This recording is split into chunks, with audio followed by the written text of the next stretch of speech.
Una última tarea antes de ser escritor.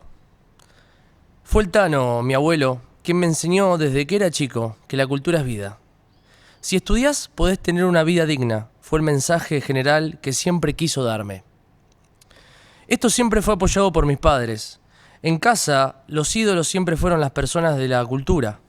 Me enseñaron a ver para ahí, a verlos a ellos. A los científicos, arqueólogos, abogados, médicos, escritores y pintores. Ellos eran los héroes a los que debía rendirle culto. Recuerdo la primera vez que escribí. Tenía 10 años y mi madre me había retado. Por el dolor, corrí a mi cuarto y me encerré, pero no podía soportar la injusticia del reto. Debía descargarlo.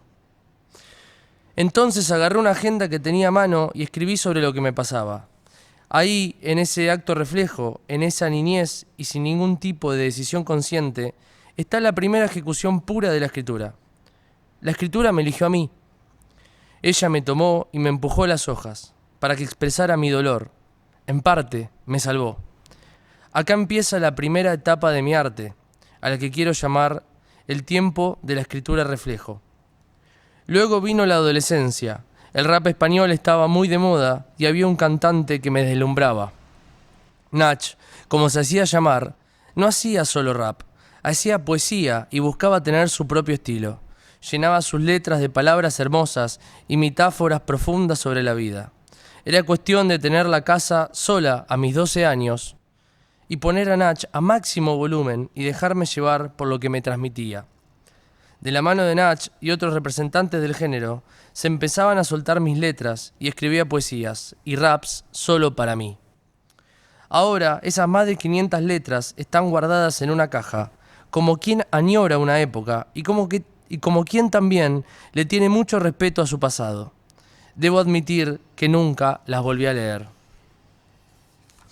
Luego, por esas épocas, vino el amor. Me empezaron a gustar las chicas y utilizaba la poesía como parte del cortejo.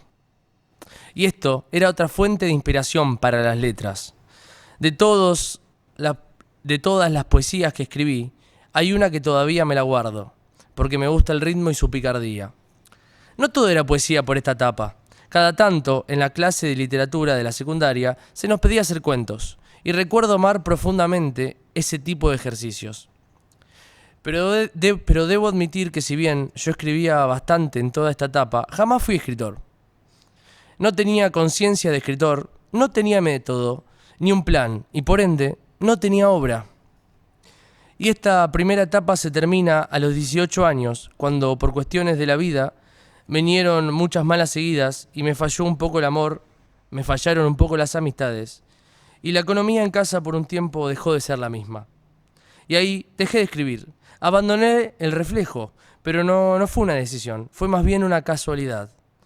Pero una llama se mantuvo firme en mi corazón. Siempre había querido leer. Hasta ese momento mi cultura general dependía demasiado de los documentales, herencia que recibí del Tano. La historia completa la pueden leer en El Nieto Ilustrado. Entonces llamé a uno de mis mejores amigos y le dije: «Che, ¿me acompañás a la Avenida Corrientes a comprar libros?». Casi ni conocía la Avenida Corrientes. Ir hasta allá fue un acto de suma insolencia, de aventura. Sinceramente no tenía idea que era ir a la Avenida Corrientes.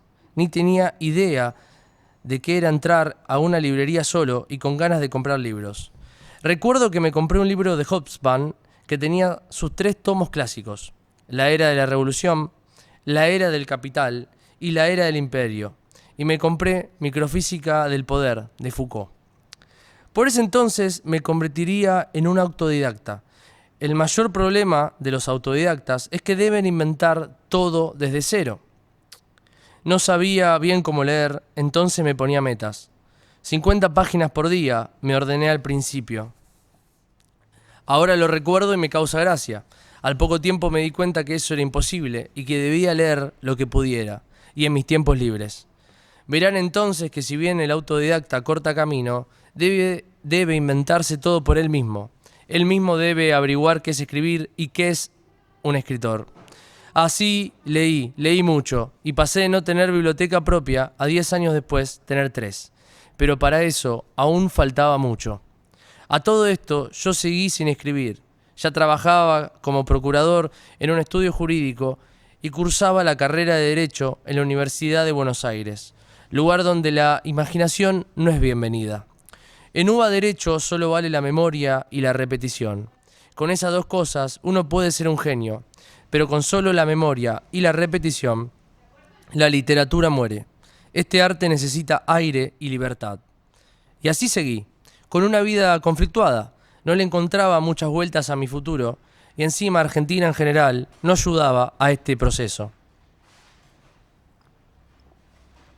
Vivía habiendo olvidado la escritura. Hasta que a mis 21 o 22 años, por arte de magia, muchas cosas se acomodaron y empezó la segunda etapa de mi arte, a la que me gustaría llamar el tiempo de la escritura metódica y deseante. En ese tiempo el ambiente literario me sustrajo de la vida y me llevó directo a su centro. Conocí profesores en la UBA como Maxi, con su surrealismo y su deber poético, y como Martín, con su literatura y su lógica, devota de Piglia y Borges. Y en San Martín conocí a Roberto, abogado y presidente del Círculo Literario de General San Martín, quien me encaró en una fila de tribunales y me dijo, aprovechándose de mi pelo largo y mi barba de ese momento: «Vos escribís, ¿no? Estamos haciendo un concurso literario para jóvenes escritores. Presentate algo».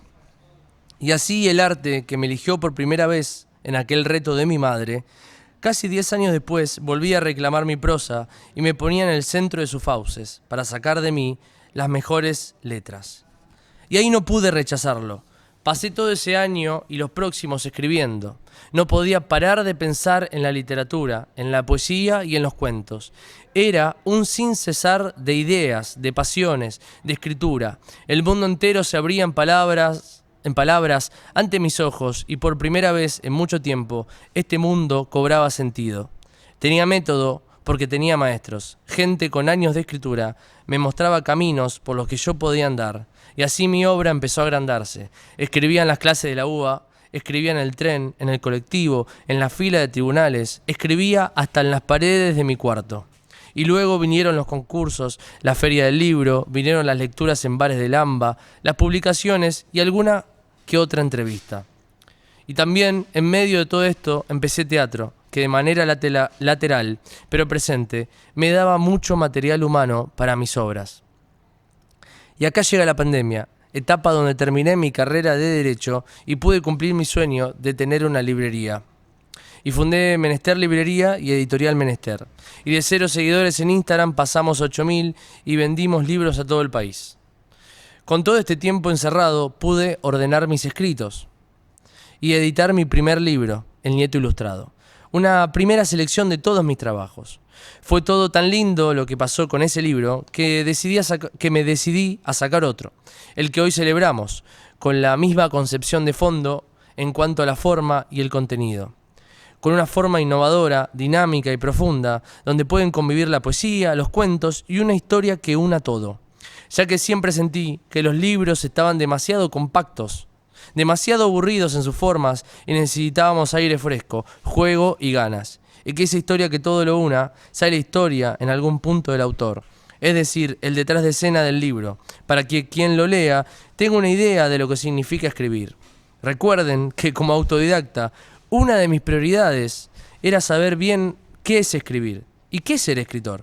Por ende, quise solucionárselo a mis lectores, a costo de exponer mi propia vida, pero no tengo problema de que triunfe la literatura a costa de mi nombre. Y luego, en cuanto al contenido del libro, quise ofrecer ideas profundas y trabajadas con el estilo más personal y lúdico que me permitiera la historia. Y también con personajes únicos y pensados por fuera del imaginario común.